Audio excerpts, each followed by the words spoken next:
Medyo madilim na. 6 PM na.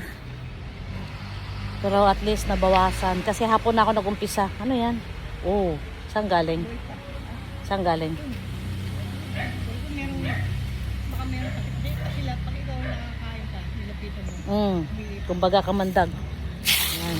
Pero, ha?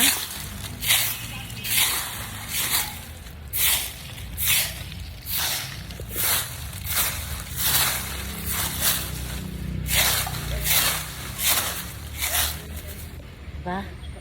Pero at least nabawasan na. Okay lang. Kaya nga, ihinto na nga ako. Sinaway na ako ni boss hapon na.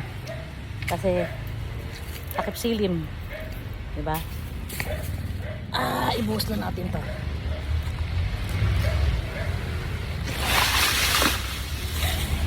Tignan nyo, wala pang 30 minutes oh.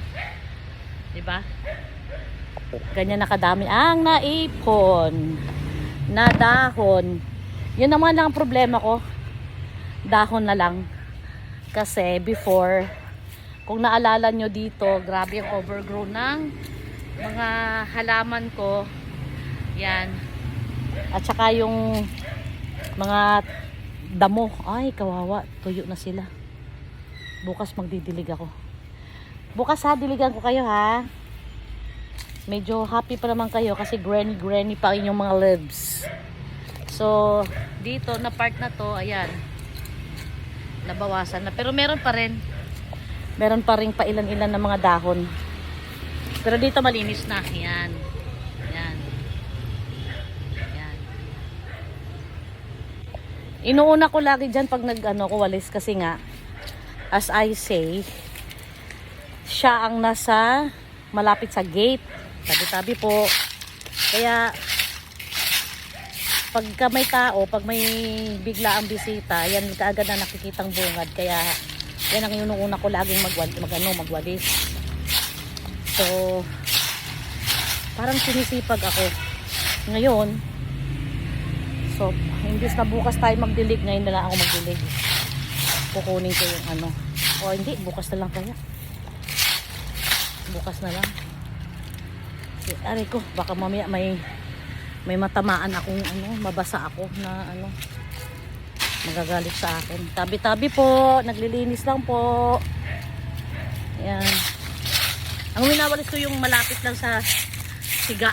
Ayan o. Para at least malikom na siya. Ayan. Yung medyo malapit. Tabi-tabi po, tabi-tabi po. Nagwawalis lang po, tabi-tabi po.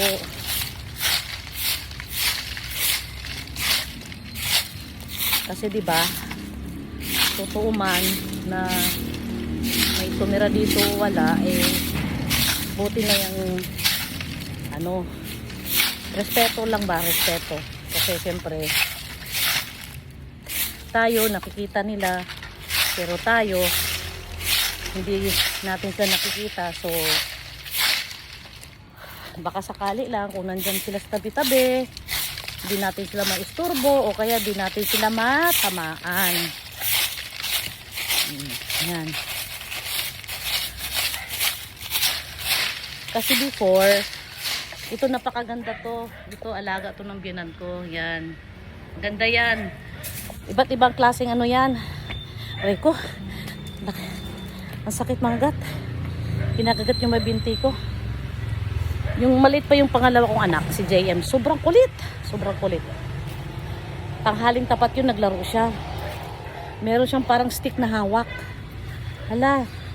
Winaway-gayway niya. Palo siya ng palo. Yung pala, may natamaan siya. So, nung natamaan niya, kinabukasan, ang nangyari sa kanya, bigla lang nangitim yung bibig niya. As in, nangitim lang. Tapos, after 2 days, hindi na niya mabuka. So, hindi na siya makakain. Pag pilit niya ibuka yung bibig niya, ito talagang totoo to, hindi ako gumagawang istorya.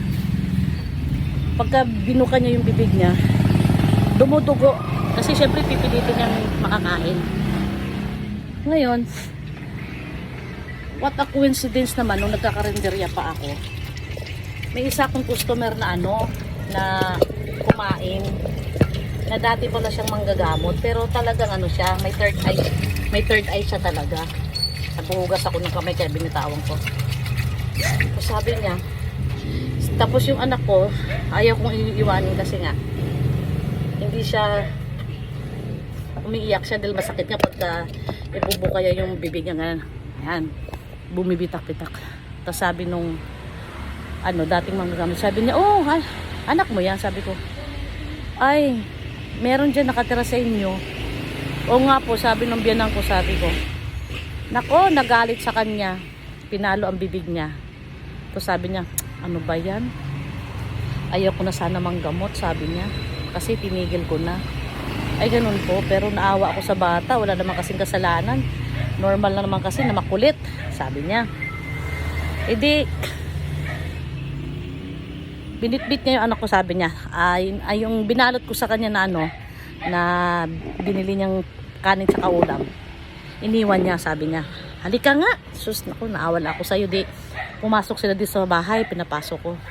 Pagpasok pa lang niya sa gate, sabi niya, ay nako, ayun nakaupo.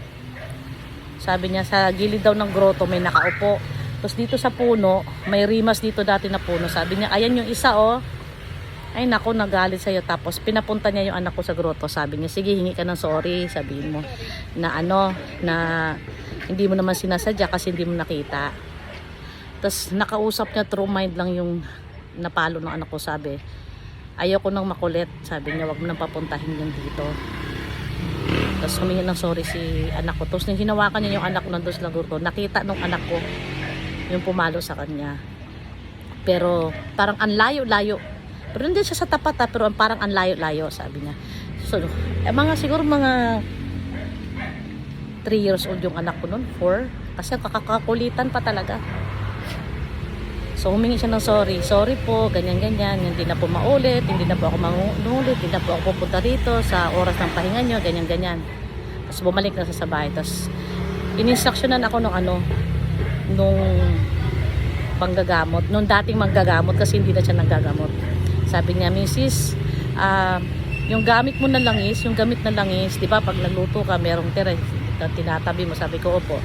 Sige, mamaya, bago matulog ang bata, kumuha ka ng langis, lagyan mo ng rock salt. Yung rock salt, ha, sabi niya.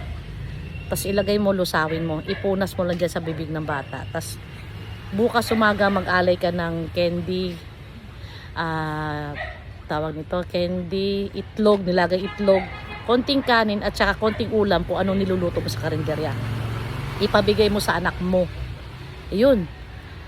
Ginawa ko naman, pinunasan ko dito ng langis na may asin, yung gamit na langis. Tapos kinabukasan, pagising niya, pinabigay ko. Alam nyo, maniwala kayo sa hindi. Wala pang tanghali. Nawala yung pangingitim ng bibig ng anak ko. Tapos nabubukan na niya yung bibig niya. Pero medyo pa rin, medyo dahan-dahan na niya binubuka kasi may sugat nga. Nagbitak-bitak ng ganyan yung niya, sugat niya.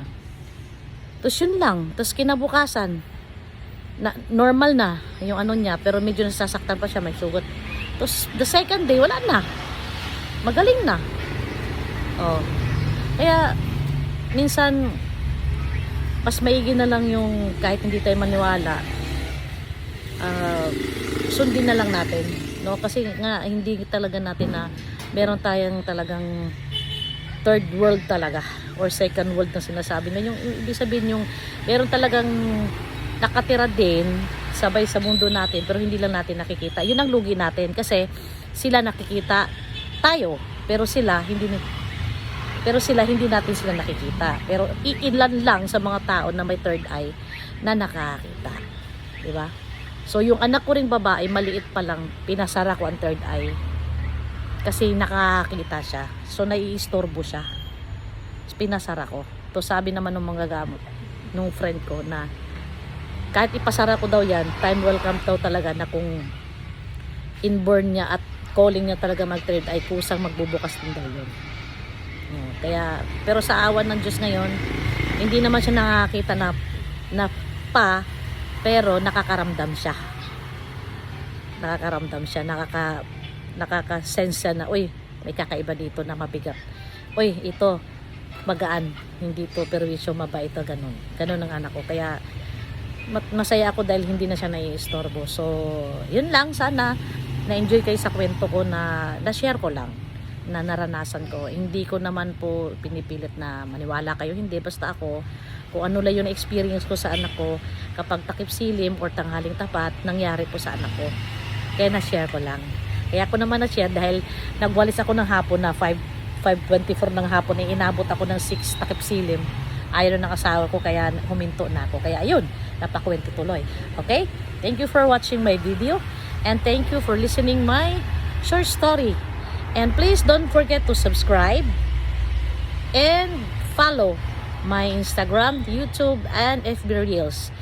Follow my YouTube channel, Jen Umpauco, and push the notification bell below para updated kayo sa aking bagong videos. Bye!